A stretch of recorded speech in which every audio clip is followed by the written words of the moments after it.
Good morning everyone. मी doctor Vijayaji Karnik, संस्थापक Sanjeevani homoeopathy, assistant professor doctor J मधून homoeopathic medical college Jaysingpur,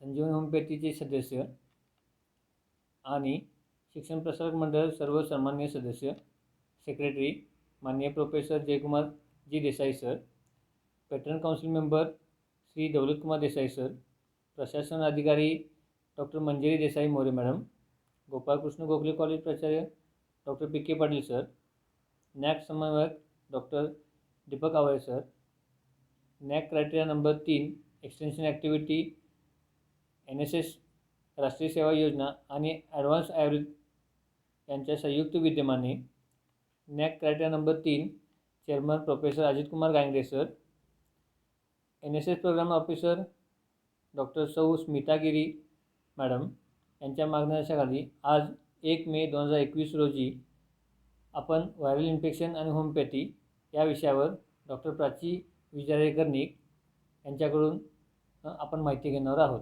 good morning to all. मी doctor Prachi Vijayaraje Karnik, consulting homeopath. Homeopathy practice करते संजीवनी होमिओपॅथीमध्ये मागील 3 वर्षापासून.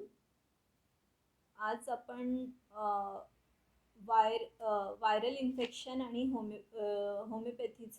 होमिओपॅथिक ट्रीटमेंटचं रोल या विषयावर बोलणार आहोत.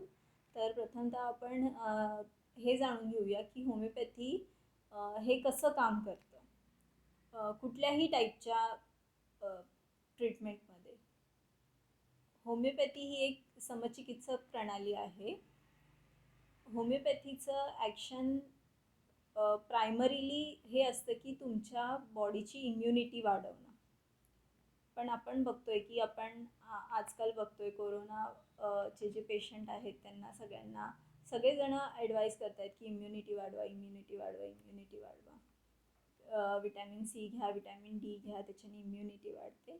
पण होमिओपॅथीचं बेसिक रोलच हा आहे की जेव्हा तुम्ही होमिओपॅथिक मेडिसिन घेता तुमची इम्युनिटी ही इंटरनली बिल्ड होते आपोआप आणि तुम्ही कोणत्याही इन्फेक्शनला फाईट करू शकता. आता शॉर्टमध्ये बघूया की व्हायरोलॉजी काय असतं. व्हायरोलॉजी म्हणजे स्टडी ऑफ व्हायरस, त्याला व्हायरोलॉजी म्हणतात. बाकी जसे ऑर्गॅनिझम्स असतात बॅक्टेरियाज, पॅरासाइट्स, तसंच व्हायरस पण एक मायन्यूट ऑर्गॅनिझम असतं. आणि व्हायरसचं जे मल्टिप्लिकेशन आहे ते बाहेर होत नाही. जेव्हा व्हायरस होस्ट म्हणजे असं आपण शॉर्टमध्ये व्हायरोलॉजी बघणार आहोत. व्हायरोलॉजी म्हणजे स्टडी ऑफ व्हायरस. बाकीचे जसे ऑर्गॅनिझम्स असतात बॅक्टेरियाज, पॅरासाइट्स, तसं व्हायरस पण हा एक स्मॉल ऑर्गॅनिझम असतो. त्याचं जे मल्टिप्लिकेशन आहे ते होस्टमध्ये गेल्यानंतर होतं, बाहेर होत नाही. व्हायरस हे डबल स्टँडर्ड और सिंगल स्टँडर्ड असतं. ते DNA कंटेनिंग और RNA कंटेनिंग असू शकतं. त्याच्यानंतर व्हायरस जे आहे ते जर त्याला मल्टिप्लाय व्हायचं आहे, जर त्याला अलाईव्ह राहायचं आहे तर त्याला होस्टमध्ये एंट्री करणं गरजेचं असतं, तेव्हाच तो मल्टिप्लाय होऊ शकतो. तर आपण आता बघतोय की खूप इन्फेक्शन चालू आहे, ते म्हणजे कोरोना व्हायरस. कोरोना व्हायरस ह्याचे अनेक वेगवेगळे स्पीशीज आहेत. 2003मध्ये त्याचं फर्स्ट आउटब्रेक बघितलं गेलेलं. कोरोना व्हायरसमुळे एक डिझीज आउटब्रेक झालेला 2003मध्ये, ज्याचं नाव आहे SARS, ज्याचं फुल फॉर्म आहे सिव्हिअर ॲक्यूट रेस्पिरेटरी सिंड्रोम. हे 2003मध्ये याचं आउटब्रेक झालेलं. पण आपल्याला त्याचं आउटब्रेक तेवढं जाणवलं नाही. त्याला कोव्ही असं नाव दिलेलं आहे. आणि आता आपण बघतोय COVID-19 हे पण कोरोना व्हायरसमुळेच होतं आहे. पण याचं पॅन्डेमिक झालेलं आहे, ह्याचं खूप स्प्रेड झालेलं आहे. SARSमध्ये आणि COVID-19मध्ये असा खूपसा डिफरन्स नाही आहे. त्याचे सिम्पटम्स सेम आहे. त्याचं J for example fever, Millais आहे, मायल्जिया आहे, कफिंग आहे. हे सगळे सिम्पटम्स सेम आहे, कारण त्याचा जो सोर्स आहे तो सेम आहे. कोरोना व्हायरस हे दोघांचा पण सोर्स आहे, पण जो मेन डिफरन्स आहे कोविड-19 आणि सार्समध्ये तो म्हणजे आहे व्हायरस लोड. ज्या होस्टमध्ये व्हायरस जो गेलेला आहे त्याचं त्या होस्टमध्ये व्हायरल लोड जो आहे तो डिसाईड करतो की ते व्हायरस किती स्प्रेड होणार. सार्सचं जे लोड आहे होस्टमध्ये ते कमी असतं, म्हणून त्याचं स्प्रेड आपल्याला एवढा दिसला नाही. पण जे कोविड-19 आपण जे बोलतो, जे 2019मध्ये त्याचा आउटब्रेक झाला, त्याचा लोड जास्त असल्यामुळे त्याचं स्प्रेड जास्त जास्त होतं आहे आणि फास्ट होतं आहे. जसं इतर व्हायरसचं इन्फेक्शन असतं तसंच कोरोना व्हायरसचं पण इन्फेक्शन आहे. पण आपण जसं आधी मागच्या वर्षी आपण खूप कॉमनली जे सिम्पटम्स बघितले ते म्हणजे फीवर आहे, कफ आहे, रनिंग नोज आहे, त्याच्यानंतर लॉस ऑफ स्मेल आहे, लॉस ऑफ टेस्ट आहे. पण आता आपण बघतोय की आता ते सिम्पटम्स जे ते त्याच्यामध्ये खूप डिफरन्स झालं आहे, खूप चेंजेस झाले आहेत. जसं आता बॉडी एक होतो, डायरिया होतं, डिस्कलरेशन्स होतं फिंगर्स, हातांच्या बोटाचं. त्याच्यानंतर सोर थ्रोट आहे, कंजेंटिव्हायटिस आहे. कंजेक्टिव्हायटिस म्हणजे डोळे येणं. त्याच्यानंतर डोकेदुखी आहे. त्याच्यानंतर स्किनवर रॅशेस येतात रेड कलरचे. हे सिम्पटम्स चेंज झालेले आहेत. तर मग आपण आता बघतोय की मागच्या वेळेसपेक्षा ह्या वर्षी लोक खूप जास्त सिरियस होत आहेत किंवा जी मॉर्टॅलिटी रेट आहे ते खूप जास्त झालेलं आहे. त्याचं काय रिझन असू शकतं? तर त्याचं रिझन म्हणजे जेव्हा सिम्पटम्स प्रायमरीली लोकांना येतात तेव्हा ते घरच्या घरी काहीतरी मेडिसिन्स घेऊन सेल्फ मेडिकेशन करून ते वेट करतात. त्याच्यानंतर सेल्फ मेडिकेशननंतर सिम्पटम्स थोडे अजून वर्स होतात. त्याच्यानंतर परत ते काही नाही म्हणून परत सेल्फ मेडिकेशन करतात आणि जेव्हा थोडे अजून वर्स होतात तेव्हा ते डॉक्टरांना दाखवतात. डॉक्टर त्यांना ॲडवाईस करतात की तुम्ही स्वॅप करा किंवा तुम्ही स्वतःला आयसोलेट करा. पण तरीसुद्धा ते ऐकत नाहीत आणि त्याच्यानंतर अजून वर्स झाल्यानंतर ते कन्वर्ट होतं ब्रेथलेसनेसमध्ये आणि मग आपण बघतो की हॉस्पिटलायझेशनची गरज लागते. तर हे असं का होतं आहे की अवेअरनेस राहिलेला नाही आहे लोकांमध्ये, भीती राहिलेली नाही आहे की आपल्याला काहीतरी होईल, ह्या गोष्टीची भीती राहिलेली नाही आहे. मग अशा वेळेला काय करायचं? आपण जेव्हा आपल्याला प्रायमरी सिम्पटम्स येतात त्याच वेळेला आपण त्याची काळजी घ्यायला पाहिजे. त्याच वेळेला आपण डॉक्टरांचा सल्ला घ्यायला पाहिजे. त्याच वेळेला आपण जर आपल्याला स्वॅब सांगितला आहे किंवा आपल्याला RT-PCR सांगितलं आहे, डॉक्टरांनी ॲडवाईस केलं आहे, तर ते आपण प्रायमरीली करायला पाहिजे. आणि विशेष म्हणजे जर आपण स्वॅब देतो आहे किंवा आपण RT-PCR करतो आहे तर आपण व आपल्या घरच्या लोकांनी स्वतःला क्वारंटाईन करून घ्यायला पाहिजे. जसं मी ऑब्झर्व करते की लोक स्वॅब देतात आणि स्वॅब दिल्यानंतर पण बाहेर फिरतात, लोकांना भेटतात. जर तुम्ही स्वॅब देताय, जर तुमचे फिजिशियन डॉक्टर तुम्हाला सांगतायत की तुम्ही स्वॅब द्यायला पाहिजे, याचा अर्थ तुम्ही सस्पेक्टेड आहात. आणि जर तुम्ही सस्पेक्टेड आहात तर तुम्ही त्याच वेळेला क्वारंटाईन राहायला पाहिजे. जसं आपण आता आजकाल ऐकतोय की एक नवीन टर्म सगळेजण ऐकतायत ते म्हणजे हॅपी हायपॉक्सिया. हॅपी हायपॉक्सिया म्हणजे तुमच्या ब्लडमध्ये हिडन ऑक्सिजन कॅपॅसिटी जी आहे त्याला हॅपी हायपॉक्सिया असं म्हणतात. हॅपी हायपॉक्सिया चेक करण्यासाठी तुम्हाला हायपॉक्सिया आहे की नाही किंवा तुमचे सिम्पटम्स जे आहेत ते वर्स होत आहेत का, हायपॉक्सियाकडे जात आहेत का, हे बघण्यासाठी एक 6 मिनिट वॉक टेस्ट आहे जी तुम्ही करू शकता. तर 6 मिनिट वॉक टेस्टमध्ये टेस्टचं रिक्वायरमेंट आहे की तुमच्याकडे एक स्टॉपवॉच पाहिजे आणि त्याच्यानंतर एक ऑक्सिमीटर, पल्स ऑक्सिमीटर पाहिजे. तर त्याच्या ती टेस्ट तुम्ही कशी कराल? तर त्या टेस्टचं एक रिक्वायरमेंट म्हणजे की ती टेस्ट परफॉर्म करण्यासाठी तुम्हाला प्लेन सरफेस पाहिजे, तुम्ही घरात एक प्लेन सरफेसवर चालू शकता, जसं कुठेही एक टेरेसवर चालू शकता किंवा खाली रोडवर चालू शकता, असं प्लेन सरफेस पाहिजे. तुम्ही आणखीन कोणाची तरी मदत घेऊ शकता तुमच्या स्टॉपवॉचसाठी. त्याच्यानंतर काय करायचं आहे की पल्स ऑक्सिमीटर आधी तुम्ही तुमच्या बोटाला लावायचं आहे आणि त्याच्यात तुमचं सॅच्युरेशन बघायचं आहे की किती आहे.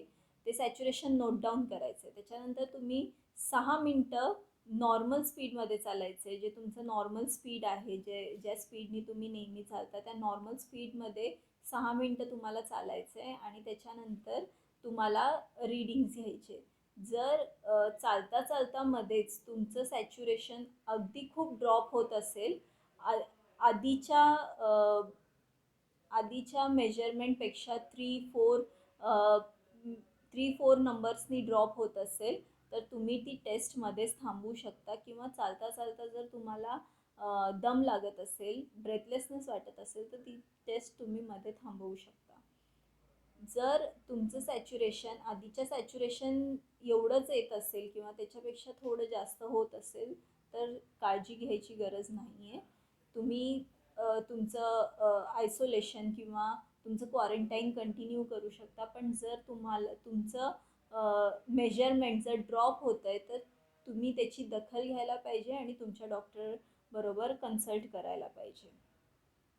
त्याच्यानंतर जी काही लक्षणं आहेत, प्रायमरी सिम्पटम्स आपण ज्याला म्हणतो, ज्याच्यामध्ये फीवर आहे, त्याच्यानंतर बॉडी एक आहे, ह्याचं तुम्ही ट्रीटमेंट घ्या. तुम्ही कोणत्याही प्रकारचं ट्रीटमेंट घेऊ शकता. आयुर्वेदिक घेऊ शकता, मॉडर्न मेडिसिन घेऊ शकता, होमिओपॅथी घेऊ शकता. पण तुम्ही त्या गोष्टीची काळजी घ्या, त्याला वर्स होऊ देऊ नका. वर्स होत असल्यामुळे आजकाल हॉस्पिटलायझेशन्स वाढलं आहे आणि लोक ह्या गोष्टीला सिरियसली घेत नाही आहेत, म्हणून सिव्हिॲरिटी वाढली आहे. जसं इतर व्हायरल इन्फेक्शन्स असतात, तसंच कोरोना व्हायरसचं पण इन्फेक्शन आहे. तुम्ही व्यवस्थित काळजी घ्या, त्याचं व्यवस्थित ट्रीटमेंट करा. आता होमिओपॅथिक ट्रीटमेंट, जसं मी प्रायमरीली बोलेन होमिओपॅथिक ट्रीटमेंटबद्दल, की होमिओपॅथिक ट्रीटमेंट ह्या काळात का गरजेची आहे आणि ती कशी इफेक्टिव्ह आहे. जसं सगळ्यांना माहिती आहे की होमिओपॅथिक ट्रीटमेंटमध्ये काही साईड इफेक्ट नसतो आणि सगळ्यांमध्ये हा एक खूप मोठा गैरसमज आहे की होमिओपॅथिक ट्रीटमेंट किंवा होमिओपॅथिक मेडिसिन्स काम करायला खूप उशीर लागतो किंवा ते वेळाने काम करतात. तर हे अगदीच खरं आहे असं मी नाही म्हणणार. होमिओपॅथिक मेडिसिन्सची ॲक्शन पण क्विक असते. होमिओपॅथिक मेडिसिन्स पण क्विकली ॲक्ट करतात जर ते तुम्ही प्रॉपरली घेतले तर. जसं तुम्ही बघताय की इनिशियल पिरियडमध्ये जर तुम्ही होमिओपॅथी घेताय, होमिओपॅथिक मेडिसिन्स हे प्रिव्हेंटिव्ह ॲज वेल एज क्युरेटिव्ह काम करतात. जसं होमिओपॅथिक मेडिसिन्समुळे प्रिव्हेन्शन पण होतं आणि तुमच्या आजाराचं क्युअर पण होतं. ते होमिओपॅथिक मेडिसिनचे जे पोटेन्सीज आहेत, ते पोटेन्सी ठरवते की ते तुम्हाला प्रिव्हेंटिव्ह ॲक्ट होणार की ते तुम्हाला क्युअर करणार. त्याच्यानंतर होमिओपॅथिक मेडिसिन्स का घ्यायला पाहिजे. होमिओपॅथिक मेडिसिन्स जसं मी तुम्हाला सांगितलं की ते प्रिव्हेंटिव्ह पण ॲक्ट करतात. तुम्ही जेव्हा तुमच्या एखाद्या आजारासाठी होमिओपॅथिक मेडिसिन्स घेता, तेव्हा ते तुम्हाला बरं पण करतं आणि त्या आजारापासून प्रिव्हेंट पण करतं.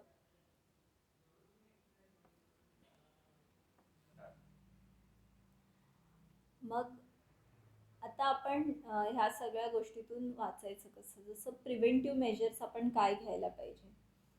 ठीक आहे, तर आपण आता खूप म्हणजे असं ट्रेंड चालू आहे, सगळे बोलतात इम्युनिटी वाढवा, इम्युनिटी बूस्ट करा, इम्युनिटी बूस्ट करा.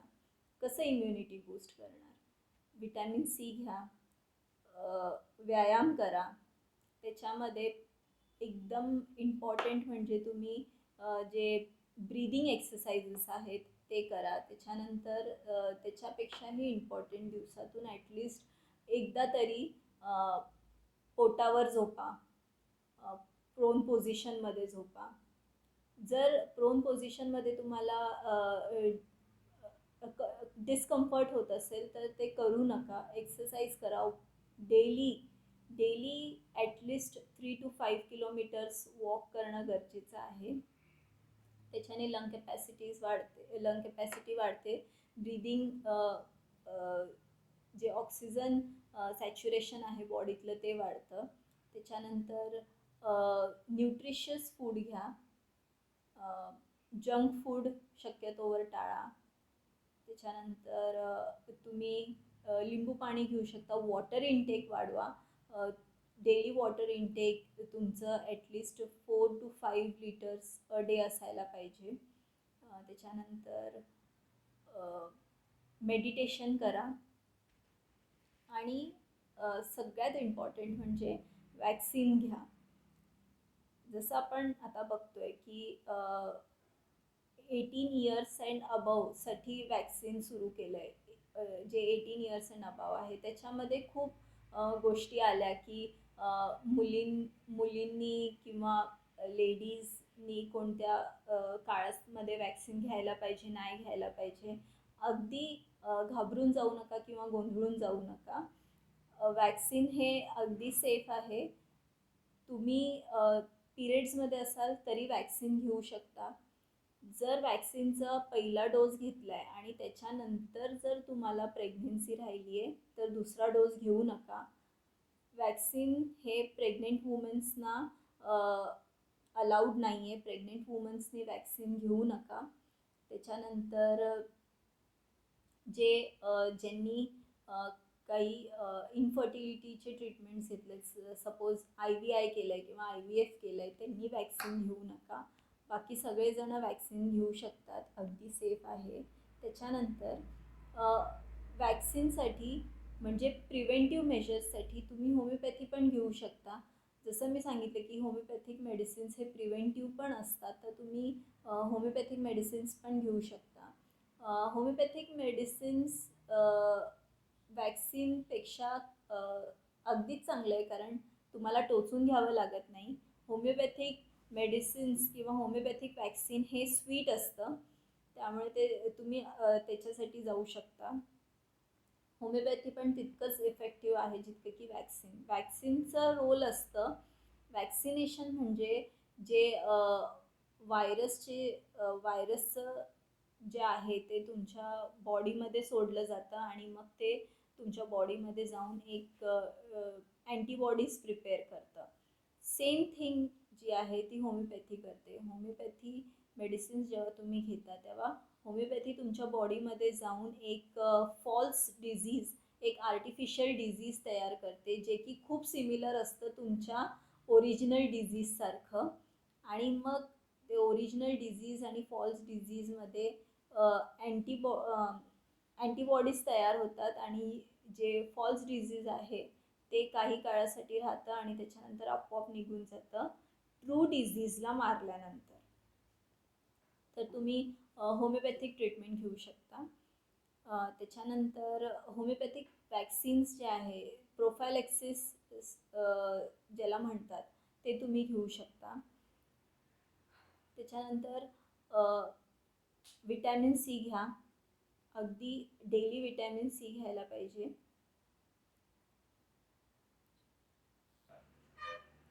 जसं आपण पाहतोय की मागच्या वर्षीपेक्षा ह्या वर्षी जे आहे ते स्प्रेड जास्त आहे. त्याला आपण कम्युनिटी स्प्रेड म्हणतो. कम्युनिटी स्प्रेड जास्त आहे. तर ते थांबवण्यासाठी आपण काय करायला पाहिजे? तर सगळ्यात इम्पॉर्टंट गोष्ट म्हणजे सगळ्यांनी मास्क घालायला पाहिजे. जर तुम्ही एखाद्या व्यक्तीच्या कॉन्टॅक्टमध्ये आहात ज्याने मास्क नाही घातला आणि तुम्ही पण नाही घातला, तर 90% चान्सेस असतात की तुम्हाला कोविड होऊ शकतो. जर तुम्ही मास्क लावला आहे आणि जर इन्फेक्टेड माणसाने मास्क नाही लावला आणि तो जर तुमच्यासमोर शिंकला किंवा खोकला, तर तुम्हाला 30% चान्सेस असतात की तुम्ही इन्फेक्टेड व्हाल. जर इन्फेक्टेड माणसाने मास्क लावला आहे आणि तुम्ही नाही लावला, तर 5% चान्सेस असतात की तुम्ही इन्फेक्टेड होऊ शकता. जर समजा तुम्ही पण मास्क लावला आहे आणि इन्फेक्टेड माणसाने पण मास्क लावला आहे, तर 1.5% चान्सेस असतात की तुम्ही इन्फेक्टेड होऊ शकता. पण जर तुम्ही दोघांनी पण मास्क लावला आहे आणि तुमच्यामध्ये 3 मीटर्सचं अंतर आहे, तर अगदी पॉईंट किंवा तुम्ही म्हणू शकता 0% चान्सेस असतात की तुम्ही इन्फेक्टेड होऊ शकता. मास्क लावा, गर्दी करू नका, गर्दी टाळा, डिस्टन्स सोशल डिस्टन्स मेंटेन करा, सोशल गॅदरिंग्स जे आहेत ते अवॉइड करा. रॅदर सोशल गॅदरिंग्समध्ये जास्त काळ थांबू नका किंवा जास्त टाईम किंवा जास्त एक्सपोजर तुमचं ठेवू नका. त्याच्यानंतर आता सगळ्यात इम्पॉर्टंट म्हणजे की आपण हे बघतोय आता आजकाल की कोरोना झाल्यानंतर जेव्हा हॉस्पिटलमधून डिस्चार्ज घेऊन घरी येतात लोक, तेव्हा खूप वेगवेगळ्या टाईपचे सिम्पटम्स लोकांना येत आहेत. फॉर एक्झाम्पल, बॉडी एक कंटिन्यू आहे किंवा काही लोकांमध्ये मी मेंटल डिस्टर्बन्स खूप एक्सपिरियन्स केलं आहे की त्यांच्यामध्ये खूप एक वेगळ्या लेवलचं मेंटल डिस्टर्बन्स येतं. तर पोस्ट कोविड जे आहे, पोस्ट कोविड सिम्पटम्स जे आहेत त्याच्यासाठी होमिओपॅथीचं खूप एमिनेंट रोल आहे. कारण होमिओपॅथिक मेडिसिन हे फक्त फिजिकल लेवलवरच नाही तर मेंटल लेवलवर पण तितकंच चांगलं इफेक्ट दाखवते. जेव्हा जेव्हा हे जे सेकंड जी लाट आहे कोरोनाची ती जेव्हा स्टार्ट झाली, तेव्हा आपण बघितलं की लोकांमध्ये एक वेगळं टाईपचं मेंटल डिस्टर्बन्स होतं, फिअर होती, एन्झायटी होतं. माझं काय होणार किंवा माझ्या फॅमिलीचं काय होणार किंवा मला कोरोना झाला तर किंवा मला कोरोनामुळे काही झालं तर. हे जे फिअर आहे, हे फिअर खूप वेळ जेव्हा मेंटल लेवलला राहतं तेव्हा त्याचे जे सिम्पटम्स आहेत किंवा त्याचं जे डिस्टर्बन्स आहे ते फिजिकल लेवलला दिसून येतं. एखादी गोष्ट मेंटल लेवलला खूप दिवस एखादा विचार राहिला तर त्याचे जे चेंजेस आहेत ते तुम्हाला फिजिकल लेवलला दिसतात. आणि ते जे आहे मेंटल आणि फिजिकलचं जे कॉम्बिनेशन आहे ते best treated by homoeopathic medicines only and none other than this. होमिओपॅथिक मेडिसिन्सचं जे ॲक्शन आहे, जे मोडस ऑपेरंडी आहे, ती फक्त फिजिकल लेवलला किंवा फक्त मेंटल लेवलला नाही आहे, ती दोघांचं कॉम्बिनेशन आहे. एखादं मेडिसिन जेव्हा पेशंटला दिलं जातं तेव्हा त्याचं फिजिकल हेल्थ ॲज वेल ॲज मेंटल हेल्थ कन्सिडर करून दिलं जातं. किंवा होमिओपॅथीमध्ये असं इंडिव्हिज्युअलायझेशन एक कन्सेप्ट आहे. Every person is an individual. प्रत्येकजण एक इंडिव्हिज्युअल आहे, त्याची स्वतःची एक इंडिव्हिज्युअलिटी आहे, एक इंडिव्हिज्युअल प्रॉपर्टी आहे. जर प्रत्येकजण वेगळा आहे तर त्याचं ट्रीटमेंट सेम नसावं असं होमिओपॅथीचं म्हणणं आहे. जर प्रत्येकजण वेगळं आहे तर प्रत्येकाचं ट्रीटमेंट, प्रत्येकाचं मेडिसिन हे वेगळंच असावं. हेच काम होमिओपॅथीचं आहे आणि हेच आहे जे होमिओपॅथीला खूप आयडेंटिकल आणि खूप स्पेशल बनवतं. हेच रिझन आहे की होमिओपॅथी स्टँड करते की आम्ही कंप्लीट क्युअर देतो किंवा पर्मनंट क्युअर देतो. त्याचं रिझन हे आहे की आम्ही इंडिव्हिज्युअलायझेशनवर खूप भर देतो आणि इंडिव्हिज्युअलिस्टिक प्रॉपर्टीजला खूप इम्पॉर्टन्स देतो.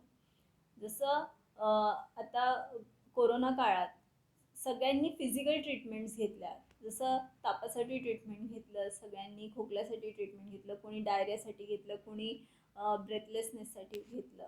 पण कुणी त्यांच्या मेंटल लेवलला किंवा मेंटल हेल्थला इम्पॉर्टन्स दिलं नाही. पण जेवढं फिजिकल हेल्थ इम्पॉर्टंट आहे तेवढंच मेंटल हेल्थ पण इम्पॉर्टंट आहे. तुमच्या मेंटल हेल्थला तेवढंच इम्पॉर्टन्स द्या जेवढं तुम्ही तुमच्या फिजिकल हेल्थला देता. जर तुमचं डोकं शांत आहे, जर तुमचं मन हेल्दी आहे तर तुम्ही अल्टिमेटली हेल्दी राहणार. जसं आता आपण बघितलं, मॅडमने आपल्याला सांगितलं व्हायरल इन्फेक्शन आणि होमिओपॅथी. तर होमिओपॅथी एक असे शास्त्र आहे जे एक त्याचं प्रिन्सिपल आहे सिमिलस क्युरंटर, यावर डिपेंड करतं. सिमिलस क्युरंटर म्हणजे समान समानला मारतं. ह्या बेसवर होमिओपॅथी काम करते. होमिओपॅथीचा शोध हा 200 वर्षापूर्वी डॉक्टर सॅम्युअल हनीमन यांनी लावला. तर होमिओपॅथीमध्ये जसं अगोदरची लोक म्हणायचे की होमिओपॅथी मेडिसिन घेतल्यानंतर खूप वेळानं गुण येतो, तर असं काही नाही. होमिओपॅथी मेडिसिन जशी लॉंग ॲक्टिंग होतात तशी शॉर्ट ॲक्टिंग मेडिसिन आहेत. जर तुमचा त्रास कमी असेल किंवा कमी दिवसात असेल तर त्याला मेडिसिन ही कमी दिवसाची घ्यावी लागतात. जसं सर्दी खोकला तापासाठी सुद्धा आपण होमिओपॅथी मेडिसिन घेऊ शकतो. जुनाट आजारासाठी सुद्धा होमिओपॅथी मेडिसिन घेतो. होमिओपॅथीमध्ये बऱ्यापैकी प्रत्येक आजाराला होमिओपॅथीमध्ये मेडिसिन आहे, पण पेशंटनी आपली व्यवस्थित हिस्ट्री देणं गरजेचं आहे. जशी पूर्ण होमिओपॅथी ही हिस्ट्रीवर डिपेंड करते. खूप लोक म्हणतात की होमिओपॅथी मेडिसिन घेतल्यानंतर त्याचे साईड इफेक्ट्स होतात. तर जर होमिओपॅथी मेडिसिन घेतल्यानंतर साईड इफेक्ट होत असेल तर ते साईड इफेक्ट चांगले असतात असं आम्ही होमिओपॅथी डॉक्टर म्हणतो किंवा आमची होमिओपॅथी म्हणते. होमिओपॅथी मेडिसिन ही डीप ॲक्टिंग औषध आहेत, तर ती खोलवर जातात, त्यामुळं आजाराला मुळापासून काढतात. तर होमिओपॅथी औषधे ही सेफ आहेत. तुम्ही कोणत्याही वयापासून कोणत्याही वयापर्यंत तुम्ही घेऊ शकता. जन्मलेल्या बाळापासून म्हणजे एकदम वृद्धापर्यंत आपण घेऊ शकतो होमिओपॅथी मेडिसिन. त्याला कोणतेही रिस्ट्रिक्शन येत नाही. तर होमिओपॅथी मेडिसिन ही तुम्ही इवन ज्या लेडी प्रेग्नंट आहेत त्यांनासुद्धा घेऊ शकतात. इतर मेडिसिन तुम्ही घेऊ शकत नाही. तर होमिओपॅथी मेडिसिन तुम्ही नेहमी घेऊ शकता. होमिओपॅथीचे इफेक्ट्स हे चांगले इफेक्ट्स आहेत. होमिओपॅथीबद्दल जर अजून सांगायचं म्हटलं तर होमिओपॅथीमध्ये खूप चांगले चांगले डिसीज आहेत, जे खूप मोठे मोठे सेलिब्रिटीजसुद्धा आहेत ते होमिओपॅथीचं औषध होमिओपॅथी मेडिसिनचा उपयोग करतात. आपल्या जे दैनंदिन वापरामध्ये सुद्धा होमिओपॅथी घेतात. जसं homeopathy medicine he as a treatment म्हणून सुद्धा वापरतो, तसं ॲज अ प्रिव्हेन्शन म्हणून खूप होमिओपॅथी मेडिसिन आपण वापरतो. जसं आपण कोविडमध्ये बघितलं, खूप लोकांनी आर्सेनिक 30 हे खूप लोकांनी घेतलेलं आहे. आयुष मंत्रालयानं सांगितलं की आर्सेनिक 30 तुम्ही ॲज अ प्रिव्हेन्शनसाठी घेऊ शकता. तसे इतरसुद्धा खूप मेडिसिन आहेत, खूप आजार आहेत. जर तुम्हाला प्रिव्हेन्शन करायसाठी तुम्ही होमिओपॅथी मेडिसिन घेऊ शकता. तसं होमिओपॅथी हे जुनं शास्त्र असल्यामुळं होमिओपॅथी ही पूर्ण ह्युमन बिईंगवर प्रूव्ह झालेले आहे. जसं मॉडर्न मेडिसिन आहेत किंवा ॲलोपॅथी मेडिसिन आहेत, हे जे प्रूव्ह करतात हे लोअर ॲनिमल्स म्हणजे उंदीर किंवा ससे यांच्यावर प्रूव्ह करतात. तसं होमिओपॅथी मेडिसिन हे हेल्दी ह्युमन बिईंग प्रूव्ह करतात. त्यामुळं जे माणसाला सिम्पटम्स होतात हे माणूस स्वतः सांगतो. ज्यावेळेला ड्रग प्रूव्हिंग होतं होमिओपॅथीचं, त्यावेळेला लोक सांगतात की बाबा मला असा त्रास होतो, तसा त्रास होता. ते जे सिम्पटम्स असतील किंवा जे त्रास असतात ते रेकॉर्ड पण ठेवतात आणि त्या औषधावर समजा तेच मेडिसिन तुम्ही जर पोटंटाईज फॉर्ममध्ये दिलं तर ते मेडिसिन तुम्ही बरं करण्यासाठी वापरता. ड्रग प्रूव्हिंगमध्ये जे मेडिसिन वापरतात हे क्रूड फॉर्ममध्ये वापरतात आणि तेच मेडिसिन जर तुम्ही पोटंटाईज फॉर्ममध्ये दिलं तर ते तुमच्या झालेल्या आजारा बरं करतं, असं डॉक्टर सॅम्युअल हनीमननी 200 वर्षापूर्वी सांगितलेली ही पॅथी आहे. तर तुम्ही लोकांनी कोविडमध्ये सुद्धा होमिओपॅथी मेडिसिन घ्या. होमिओपॅथी मेडिसिनचा खूप चांगला रोल आहे कोविडमध्ये. फक्त आर्सेनिक काम करता असं नाही, आर्सेनिकसोबत इतर खूप मेडिसिन आहेत की होमिओपॅथीमध्ये कोविडसाठी उपयोग करतात. प्रत्येकाचे सिम्पटम्स वेगळे असतात. सिम्पटम्सनुसार तुम्हाला वेगवेगळं मेडिसिन येतं. आजकाल लोक व्हॉट्सअपच्या निमित्तानं किंवा सोशल मीडियामधून जे मेडिसिन येतात ते मेडिसिन सेल्फ मेडिकेटेड करायलेत. त्यामुळं लोकांना असं वाटतं की होमिओपॅथी औषधाचा गुण येत नाही. तर असं काही नाही की जर तुम्ही तुमचे सिम्पटम्स व्यवस्थित एखाद्या होमिओपॅथी डॉक्टरला सांगितले तर तुम्ही त्या सिम्पटम्स सांगितल्यानंतर तुम्हाला जो मेडिसिन येतं ते प्रत्येकाला चालतं असं नाही. तर तुम्ही प्रत्येकानं वेगवेगळं सिम्पटम्स असेल तर वेगवेगळ्या मेडिसिन घेणं गरजेचं आहे. तसं होमिओपॅथीमध्ये इंडिव्हिज्युअलायझेशन म्हणजे प्रत्येक माणूस हा प्रत्येकापासून वेगळा आहे असं मॅडमनी मगाशी सांगितलं. त्यानुसार आपण जर बघितलं तर घरात जरी एक माणूस असेल तर त्याचे त्रास वेगवेगळे असण्याची शक्यता आहे. तर वेगवेगळ्या त्रास असतील तर वेगवेगळं औषध घेणं गरजेचं आहे. आपण ॲलोपॅथी मेडिसिनमध्ये तापाचं मेडिसिन हे सेम मेडिसिन असतं. समजा ताप आला तर तुम्हाला पॅरासिटामॉल घेणं गरजेचं आहे. तसं होमिओपॅथीमध्ये ताप का आला कारण जो पण आपल्याला समजत नाही तो पण आपण मेडिसिन घेऊन उपयोग नाही. त्यानुसार समजा कोणाला ताप जर तुम्हाला थंड खाल्ल्यामुळे ताप आला तर मेडिसिन वेगळं येतं. समजा तुम्ही उन्हातून फिरून आला तरी मेडिसिन वेगळं येतं. समजा तुम्ही पावसातून फिरून आला, पावसात जाऊन आला तर तुमचं मेडिसिन वेगळं येतं. जसं तुम्ही 3 ह्या कंडिशन आहेत त्याचा जर कॉज वेगळा आहे तर तुमचं होमिओपॅथी मेडिसिन हे तिन्ही वेगवेगळं असणार आहे. त्यानुसार जर तुम्ही होमिओपॅथी मेडिसिन घेतला तर तुम्ही प्रत्येक आजारापासून वाचू शकता. तुम्ही प्रत्येक आजारावर मात करू शकता. जर तुम्ही होमिओपॅथिक मेडिसिन घेतलं तर तुम्ही ॲज अ प्रिव्हेन्शन म्हणून सुद्धा वापरू शकता, ॲज अ ट्रीटमेंट म्हणून सुद्धा वापरू शकता. मगाशीच मी जसं बोललो तसं खूप मेडिसिन आहेत प्रिव्हेन्शनसाठी. कोविडमध्ये सुद्धा तुम्ही कोविड प्रिव्हेन्शनसाठी मेडिसिन घ्या. आत्ताच्या सिच्युएशननुसार होमिओपॅथीला खूप चांगले दिवस आहेत. लोक होमिओपॅथी मेडिसिन घ्यायला लागलेत. जुनाट आजारासाठी होमिओपॅथी मेडिसिन हे खूप उपयोगाचं आहे. तर तुम्ही होमिओपॅथीला एक मदत म्हणण्यापेक्षा तुम्ही होमिओपॅथी घेऊन तुम्ही स्वतःला मदत करा. आणि मी स्वतः डॉक्टर विजयराजे कर्णिक. आम्ही संजीवनी होमिओपॅथी म्हणून क्लिनिक चालू केलेलं आहे. मी बोंधनगरमध्ये माझं क्लिनिक आहे. मी स्वतः असिस्टंट प्रोफेसर म्हणून कम्युनिटी मेडिसिनचा असिस्टंट प्रोफेसर आहे ज्याच्यामधून होमिओपॅथिक मेडिकल कॉलेज.